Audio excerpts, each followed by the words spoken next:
श्री राम।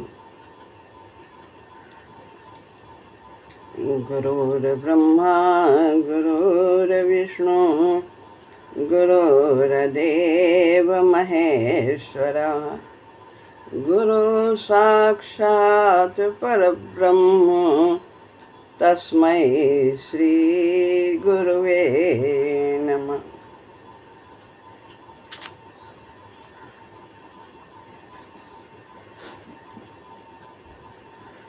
श्रीमद् भगवद गीता अध्याय 8 श्लोक है 8वां।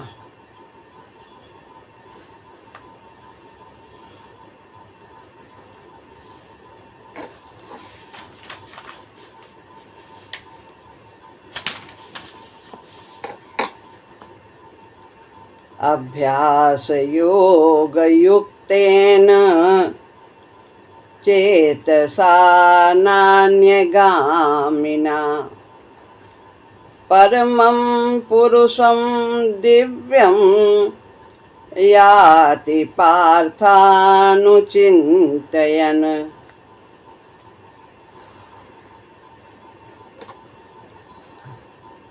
इसमें अभ्यास योग के बारे में भगवान बताते हैं। पार्थ नीचे है पार्थानुचिंतयन। पार्थ हे प्रथानंदन, अभ्यास योग युक्तेन यानी अभ्यास योग से युक्त, नान्यगामिना अन्य का चिंतन न करने वाले, चेतसा यानी चित्त से, परमम परम पुरुषम पुरुष का, परम पुरुष परमात्मा, दिव्यम दिव्य, याति उसी को प्राप्त हो जाता है। पार्था है, फिर अनुचिंतयन, पार्थ अनुचिंतयन चिंतन करता हुआ शरीर छोड़ने वाला मनुष्य जब किसी अन्य का चिंतन नहीं करता, दिव्य परम पुरुष परमात्मा का ही चिंतन करता है, तो वह उसी को प्राप्त होता है। यहाँ पर वो अभ्यास योग प्राणायाम के विषय में कहा गया है कि जो अपने प्राणों को स्थित करके अनेक योग के द्वारा, प्राणायाम योग के द्वारा ब्रह्मरंध्र से अपने प्राणों का त्याग करते हैं, वो अभ्यास की यहाँ पर चर्चा है।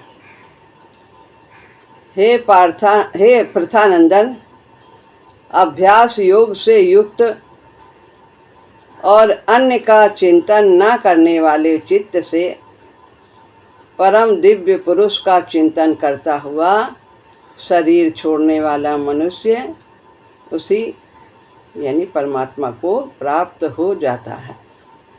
यह अभ्यास अंत में नहीं बनता है, जो आरंभ से किए हुए होता है वही इस अभ्यास को कर पाता है। 7वें अध्याय के 28वें श्लोक में सगुण निराकार परमात्मा का वर्णन हुआ है। उसी को यहाँ 8वें 9वें और 10वें श्लोक में विस्तार से कहा गया है। सगुण निराकार अभ्यास योग युक्तेन, इस पद में 2 शब्द हैं, अभ्यास और योग। अभ्यास योग से युक्त, तो संसार से मन हटाकर परमात्मा में बार बार लगाने का नाम अभ्यास है। संसार से मन हटाया और भगवान के रूप में मन लगाते हैं, उनके आकार में, उनके स्वरूप में। फिर यदि संसार में जाता है तो फिर उनके भगवान के स्वरूप में मन लगाते हैं। कैसे उनके आँख हैं, कैसे उनकी माला है, कैसा उनका सब शरीर का है स्वरूप, सब उसी में हम इस प्रकार से ऐसा इस योग को करने वाले करते हैं। और योग का तात्पर्य है समता, समत्व योग। अभ्यास में मन लगने से प्रसन्नता होती है और मन न लगे तो खिन्न हो जाता है मन। यदि अभ्यास में मन लग रहा है, ध्यान उधर जा रहा है, भगवान ऐसे हैं, भगवान किस प्रकार से हैं, तो अच्छा लगता है। और यदि मन कहीं फिर इधर जाता है, इधर उधर संसार में, तो फिर मन को खिन्नता होती है। तो ये दोनों नहीं होना चाहिए। तो इसीलिए अभ्यास और योग दोनों कह दिया है। योग का तात्पर्य है समत्व। यदि मन नहीं लगता है तो खिन्न नहीं होना चाहिए, और यदि मन लग जाता है तो प्रसन्नता नहीं होनी चाहिए, समत्व की स्थिति रहनी चाहिए। इसलिए दोनों आवश्यक हैं, अभ्यास और योग।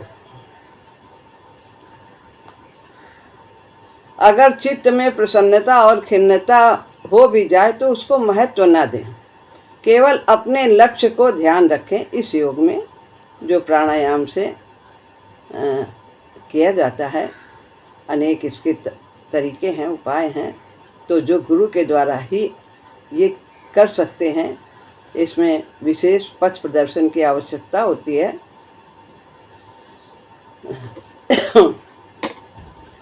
अपने लक्ष्य पर दृढ़ रहना भी योग है। ऐसे योग से युक्त चित्त हो। तो ध्यान रहे कि हमारा उद्देश्य भगवान को पाना है, संसार को नहीं। तो यह अभ्यास योग किया जाता है। इस तरह से यदि चित्त एक परमात्मा में ही लगा रहता है और शरीर उस वक़्त छूट जाता है, तो वह परमात्मा को ही प्राप्त होता है इस योग के द्वारा करने। चेतसा नान्यगामिना चित्त अन्यगामी न अन्यगामिना। चित्त अन्यगामी ना हो, कहीं और इधर उधर ना जाए अंत समय में। तो एक परमात्मा के सिवाय दूसरा कोई लक्ष्य ही न हो। परम पुरुषम दिव्यम याति पार्थानुचिंतयन, ये नीचे की पंक्ति है। ऐसे चित्त से परम दिव्य पुरुष का अर्थात सगुण निराकार परमात्मा का चिंतन करते हुए शरीर छोड़ने वाला मनुष्य उसी परमात्मा को प्राप्त हो जाता है।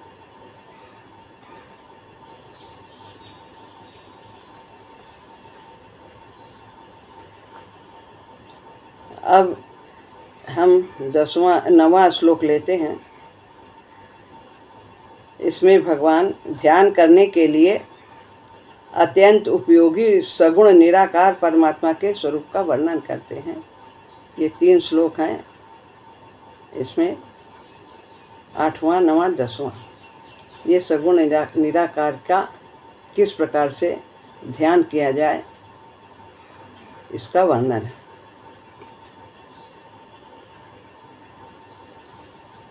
इसमें 44 अक्षर हैं, 11-11 पे रुकते हैं,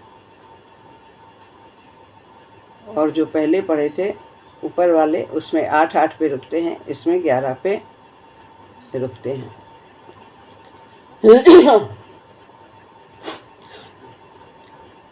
कविं पुराण मनुशासितारं अणोरणीयां समनुस्मरेद्या सर्वस्य धातारमचिन्त्य रूपम् आदित्यवर्णं तमसः परस्तात्।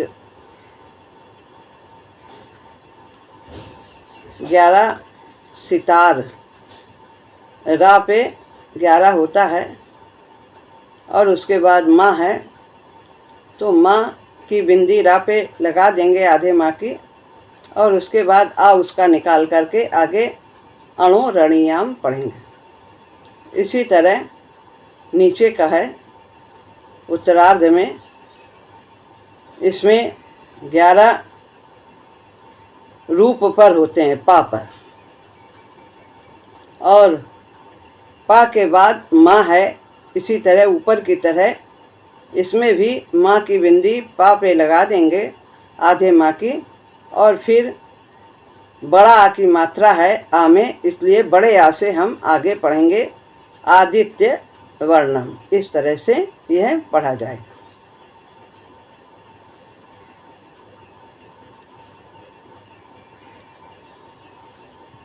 कविम यानी कवि माने जो सब कुछ जानता है, सर्वज्ञ है। कौन है? परमात्मा सब कुछ के जानने वाले हैं। भूत वर्तमान भविष्य सब कुछ जानते हैं। उनके लिए भूत भविष्य वर्तमान कुछ भी नहीं, सदैव वर्तमान रहते हैं, क्योंकि न उनका आदि है न अंत है, शाश्वत है। पुराणम अनादि, फिर माँ से आ निकाला, अनुशासितारम, अनुशास सब पर शासन करने वाला। परमात्मा सबके नियंता हैं, सब पर उनका शासन है, सब कुछ उन्हीं के नियंत्रण में है। उनकी आज्ञा के बिना कुछ भी नहीं होता। तेरी इच्छा के बिना ऐ प्रभु मंगल मूल, पत्ता भी हिलता नहीं और खिले न कोई फूल। सारे देवी देवता प्राणी मात्र सब पर प्रभु का शासन है। अणु यानी सूक्ष्म से अणु, फिर है अणियाम सम, मतलब सूक्ष्म से अत्यंत सूक्ष्म।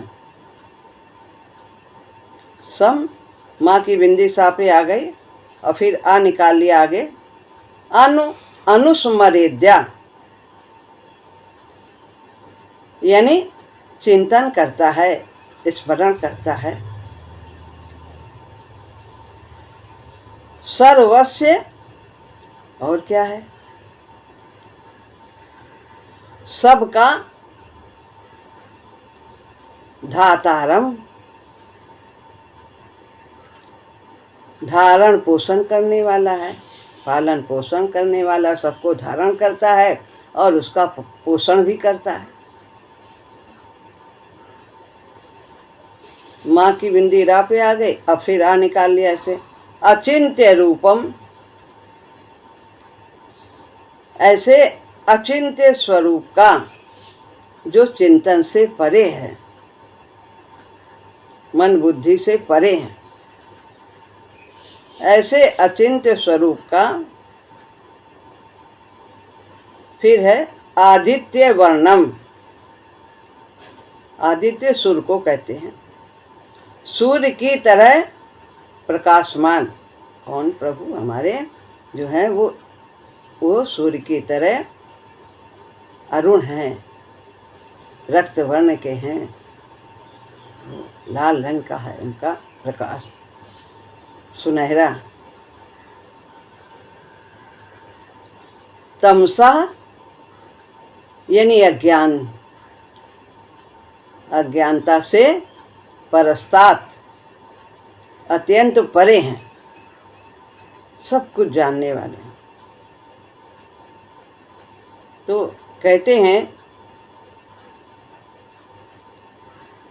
जो सर्वज्ञ, अनादि, सब पर शासन करने वाला, सूक्ष्म से अत्यंत सूक्ष्म, सबका धारण पोषण करने वाला, अज्ञान से अत्यंत परे, सूर्य की तरह प्रकाश स्वरूप अर्थात ज्ञान स्वरूप, ऐसे अचिंत्य स्वरूप का चिंतन करता है। जो इस प्रकार से और शरीर छोड़ता है, इस प्रकार चिंतन करता हुआ, वो आगे श्लोक में उसके बारे में बताएंगे।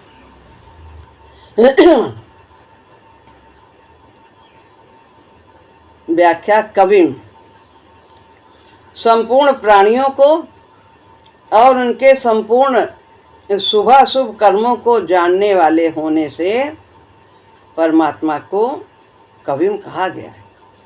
सब प्राणियों का उन्हें बोध है, सबके बारे में जानते हैं, और कौन क्या कर रहा है, शुभ कर्म कर रहा है कि अशुभ कर्म कर रहा है, सब कुछ वो जानते हैं, उनसे कुछ छिपा नहीं है, क्योंकि वो सर्वत्र हैं, कण कण में हैं, तो उनसे क्या छिपा हो सकता है। यदि हम यही जान ले, हमें इसी बात का ज्ञान रहे कि भगवान देख रहे हैं, भगवान देख रहे हैं हम जो कर रहे हैं, तो बहुत से गलत कार्य से हम बच जाते हैं। तो ये है कविम, वो सर्वज्ञ हैं, सब कुछ को जानने वाले हैं।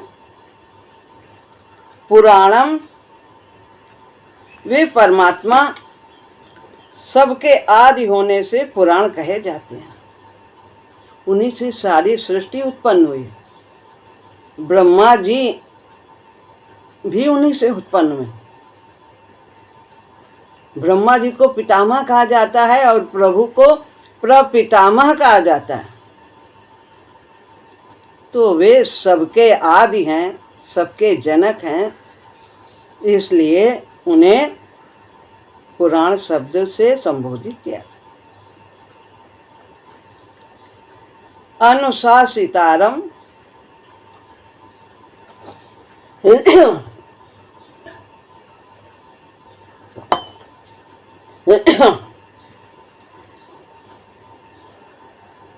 सभी पर शासन करने वाले। ये नहीं कि डंडा लेके चले सब पे शासन कर रहे हैं, सब भयभीत रहे, सब कुछ उन्हीं के इच्छा अनुसार ही होता है। अगमय गोचर मन बुद्धि पर बंधे प्रेम की डोर से, कोटि ब्रह्म गतिशील करे जो देखत ही दृग कोर से, आदि स्रोत सो प्रभु की सत्ता है अनंत चहुं ओर से, निरख छवि प्रभु झूमो नाचो हृदय कुंज में मोर से, धन्य धन्य प्रभु तुम्हारी महिमा, नमो नमामि चरणन भाल, नमो नमः। तो आदि स्रोत सो प्रभु की सत्ता, कोटि ब्रह्म गतिशील करे जो देखत ही दृग कोर से। इशारे से सब काम होता है, माया देखती रहती है क्या करना है, क्या प्रभु चाहते। सारी प्रकृति सब जो है वो प्रभु के अधीन। हम देखते हैं तो नेत्र से देखते हैं, नेत्र के ऊपर मन का शासन होता है। मन कहेगा ये देखो तो देखेंगे, और मन के ऊपर बुद्धि का अधिकार है, और बुद्धि से ऊपर अहंकार का अधिकार है, तथा अहम से भी जो ऊपर है आत्मा स्वरूप जो है, उससे भी जो ऊपर है। अहम का मतलब जब जीव शरीर से संबंध जोड़ लेता है, अहंकार तत्व जो है उससे संबंध जोड़ लेता है, तो वो उसका एक अलग व्यक्तित्व हो जाता है। तो वो जो जीव है पहले आत्मा कही जाती है, और फिर जब संबंध शरीर से जुड़ जाता है तो वो जीव का की संज्ञा उसे प्राप्त हो जाती है। तो बुद्धि के ऊपर ये जीव है, आत्मा है। और आत्मा का प्रकाशक कौन है? जो सब पर शासन करता है, परम प्रकाश प्रकाशक जोई, राम अनादि अवत पति सोई। तो इसलिए सब पर शासन करने वाला परमात्मा है। वो सबके बारे में जानता है। जो सबका आश्रय, प्रकाशक और प्रेरक है वो परमात्मा है। वो अनुशासिता है, सब पर शासन करता है। दूसरा भाव है, जीवों का कर्म करने का जैसा स्वभाव बना है उसके अनुसार ही परमात्मा शास्त्र, गुरु, संत आदि के द्वारा कर्तव्य कर्म करने की आज्ञा देते हैं। उसी से उसका विकास होता है। सतोगुणी के लिए अलग रास्ता है, रजोगुणी के लिए अलग विधान करते हैं, वैसा उसके लिए परिस्थितियां करते हैं, और तमोगुणी के लिए अलग विधान होता है। जो है चोर डाकू अपने प्रयोग से सीख रहे हैं और संत अपने प्रयोग से सीख रहे हैं, आगे बढ़ रहे हैं। तो कर्तव्य कर्म करने की आज्ञा देते हैं उसी के अनुसार, और मनुष्यों के पुराने पाप पुण्य कर्मों के अनुसार अनुकूल प्रतिकूल परिस्थिति भेजकर उन मनुष्यों को शुद्ध करते हैं, निर्मल बनाते हैं भगवान। अनुकूलता और प्रतिकूलता ये सब हमें निर्मल करने के लिए आती है, कुछ सिखाने के लिए आती है, हमारे संस्कारों को क्षीण करने के लिए आती है। इस प्रकार मनुष्यों के लिए कर्तव्य अकर्तव्य का विधान करने वाले और मनुष्यों के पाप पुण्य पुराने कर्मों के फल का नाश करने वाले होने से वे अनुशासिता हैं, सब पर शासन करने वाले, सबको आगे बढ़ा रहे हैं। पर हिज वेज आर इंजीनियस, उनके तरीके विलक्षण हैं, सबको एक ही तरह नहीं आगे बढ़ाते। अणोरणीयाम समनुस्मरेद्या, अब कहते हैं वो कैसे, सूक्ष्म से अति सूक्ष्म, सब में उनका प्रवेश है, सब में उनका वास है। परमात्मा परमाणु से भी अत्यंत सूक्ष्म है। परमात्मा मन बुद्धि के विषय नहीं है, मन बुद्धि आदि उनको पकड़ नहीं पाते। मन बुद्धि तो प्रकृति का कार्य होने से प्रकृति को भी पकड़ नहीं पाते। फिर परमात्मा तो उस प्रकृति से भी अत्यंत परे। अतः वे परमात्मा सूक्ष्म से भी अत्यंत सूक्ष्म है। तो यह अणोरणीय, वो अति सूक्ष्म है। ऐसा नहीं कि वो कहीं ऐसी जगह है जहाँ ना हो, सब जगह और ठसा ठस है। स्थाणु कहते सर्वस्य धातारम, और क्या है उनका गुण, परमात्मा अनंत कोटि ब्रह्मांड को धारण किए हुए। एक यही जो इतना संसार दिख रहा है, इतना ही नहीं है कि ये जो है अमेरिका और ये अफ्रीका, ये सब जोड़ के साथ जो हैं, ये सब इन्हीं को मिला करके बस इतना ही, जाने कितने ब्रह्मांड, अनंत कोटि ब्रह्मांडों को धारण करने वाले हैं, उनका पोषण करने वाले। ना जाने कितने सूर्य हैं, ना जाने कितने चांद, कितने लोक हैं, और सबको प्रभु ने धारण किया है, सब उन्हीं के अंदर हैं। अर्जुन से कहा देख ले, सब मेरे एक छोटे से अंश, एक जगह, एक अंश में तू सब कुछ देख ले। विराट स्वरूप दिखाया। तो सब कुछ को, अनंत कोटि ब्रह्मांड को धारण करने, सब कुछ उन्हीं के अंदर। यथा प्रवर्तित सभी कुछ उन्हीं के अंदर है, उन्हीं से उत्पन्न। सर्वभूतानां येन सर्वमिदं ततं, सब कुछ उन्हीं में व्याप्त। तो परमात्मा अनंत कोटि ब्रह्मांडों को धारण करने वाले हैं और उनके अंदर है सब कुछ, और पोषण भी, पालन पोषण सबका कर रहे हैं। चाहे कोई संत हो चाहे असंत हो, छोटे से छोटे जीव का पालन पोषण कर रहे हैं। उन सभी को परमात्मा से ही सत्ता स्फूर्ति मिलती, क्योंकि उनका अंश उसमें विद्यमान है, आत्मा के रूप में, एक कण में भी।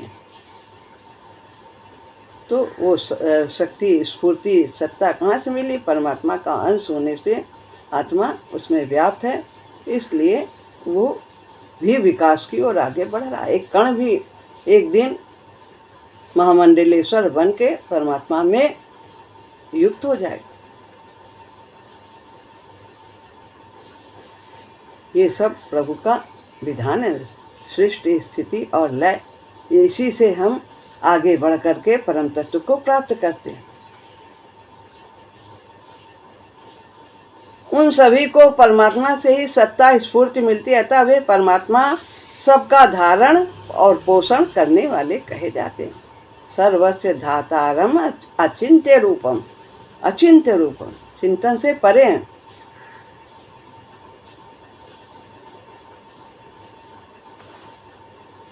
और तमसा परस्तात्, अज्ञान से अत्यंत परे, ज्ञान स्वरूप है। अज्ञानता क्या? विकार को अज्ञानता कहते हैं। माया से परे, माया उन्हें नहीं व्यापती। माया क्या है? यही सब काम क्रोध लोभ मोह अहंकार राग द्वेष, तो इन सब से परे हैं प्रभु। परमात्मा अज्ञान से अत्यंत परे हैं, अज्ञान से सर्वथा रहित हैं। उनमें लेश मात्र भी अज्ञान नहीं है, प्रत्युत वे अज्ञान के भी प्रकाशक हैं। तो अज्ञान जिसमें है उसको भी ज्ञान की ओर ले जाते। आदित्य वर्णम, कैसा रंग है उनका? रंग का मतलब प्रकाश का रंग। जैसे सूर्य का प्रकाश होता है उसमें सब कुछ स्पष्ट दिखाई देता है, तो कुछ भी भ्रम नहीं रहता है उसमें देखने में। इसी प्रकार परमात्मा ज्ञान के प्रकाशक हैं। उन परमात्मा का वर्ण सूर्य के समान है, अर्थात वे सूर्य के समान सबको मन बुद्धि आदि को प्रकाशित करने वाले हैं। उन्हीं से सबको प्रकाश मिलता है, ज्ञान मिलता है, शक्ति मिलती है, स्फूर्ति मिलती है, जैसा कि पहले अभी बताया। शरीर को इंद्रियां प्रकाशित करती है, इंद्रियों को मन प्रकाशित करता है, मन को बुद्धि प्रकाशित करती है, बुद्धि को आत्मा प्रकाशित करती है, और आत्मा को परमात्मा प्रकाशित करता है। परमात्मा स्वयं का प्रकाशक है, उसको कोई नहीं प्रकाशित करता। वो स्वयं ज्ञान स्वरूप है, प्रकाश स्वरूप। अचिंत्य रूपम, उन परमात्मा का स्वरूप अचिंत्य है, अर्थात वह मन बुद्धि आदि के चिंतन का विषय नहीं है। उनको बहुत बुद्धिमान हो गए, बहुत मन हमारा कैसा हो गया कि ज्ञानवान है, बहुत सही सोचता है, तो सब ये सब इनके विषय नहीं है। मन बुद्धि से परे हैं। किसके से? बंधे प्रेम की डोर से। प्रेम भगवान का स्वरूप है, आनंद का स्वरूप है। आनंद जो है वो भगवान का स्वरूप है। तो प्रेम से ही हम उनको जाने जाते। प्रेम अलौकिक होता है, और अलौकिक द्वारा ही हम अलौकिक को जान सकते हैं। और ये सब मन बुद्धि इंद्रियां ये सब लौकिक हैं, ये प्रकृति के तत्व हैं। तो इसलिए प्रेम के ही द्वारा ही हम परमात्मा को जान सकते हैं, मन बुद्धि के द्वारा नहीं जान सकते। मन बुद्धि तो सदैव बदलते रहते हैं, परिवर्तित होते रहते हैं, लेकिन पावन प्रेम कभी नहीं बदलता। धूप पड़े या छाई बंदा रुकने वाला नहीं। कुछ भी स्थिति आ जाए प्रभु से प्रेम बना ही रहता है।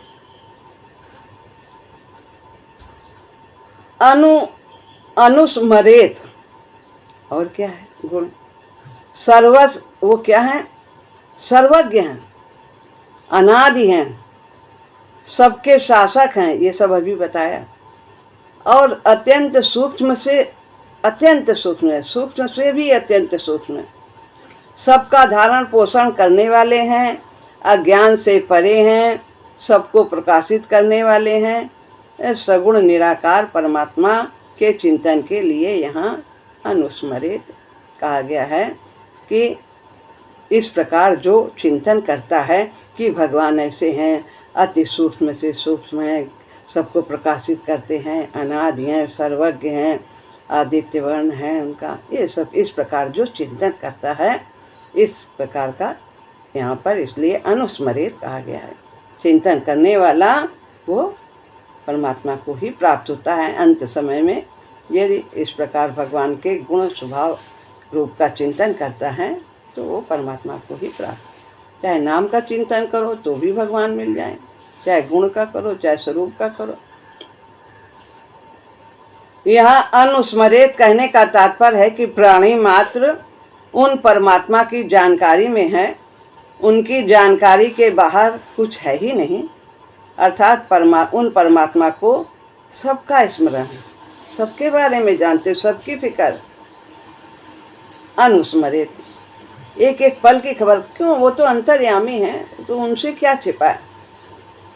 जरा सा भाव भी आया हमारे अंदर तो भी वो जानते हैं। जरूरी नहीं कि हम उनको जोर से बुलाएं, चिल्लाएं तो भी तभी वो सुनेंगे, कि तभी उनके कान में भनक पड़ेगी, ऐसी बात नहीं है। वो तो हमारे एक छोटे से छोटे भाव को भी जानते हैं। तो यही है यहाँ पर ये कहने का तात्पर्य है कि वो सब कुछ जानते हैं, एक एक प्राणी के बारे में जानते हैं। कोई कहीं भी हो, पूरे ब्रह्मांड में कहीं भी हो, तो सब कुछ को सबके बारे में जानते हैं, सब के उनके सबके कार्यों के बारे में जानते हैं और प्राणी के बारे में जानते हैं। तो इस प्रकार वो सब कुछ को जानने वाले।